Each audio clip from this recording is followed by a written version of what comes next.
Senate से इंतखाबात मुलतवी करने की करारदाद कसरत राय से मंजूर। करारदाद आज़ाद सेनेटर दिलावर खान ने पेश की। लीगी सेनेटर अफनानुल्लाह की इलेक्शन मुलतवी करने की करारदाद की मुखालिफत। PTI सेनेटर गुरदीप सिंह खामोश रहे।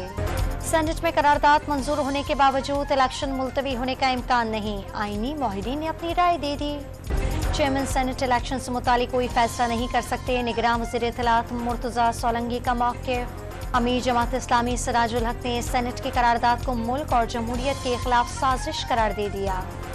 MPM ने इलेक्शन से मुतालिक करारदाद पर राब्ता कमेटी का हंगामी इजलास तलब कर लिया, हिकमत अमली तय की जाएगी। सेनेट में इलेक्शन मुलतवी कराने की करारदाद मंजूर होते ही स्टॉक एक्सचेंज में मंदी, 800 पॉइंट्स गिर गए। सुप्रीम कोर्ट में तहायात नाअहली केस की समाअत मुकम्मल होने पर फैसला महफूज, मुख्तसर फैसला जल्द सुनाया जाएगा।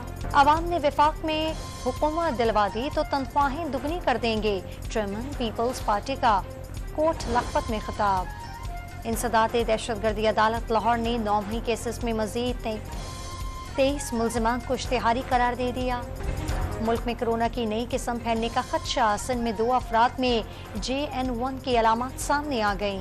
हैदराबाद में एहतजाज के दौरान SHO को थप्पड़ मारने वाली खातून और उसके शौहर को हिरासत में ले लिया गया।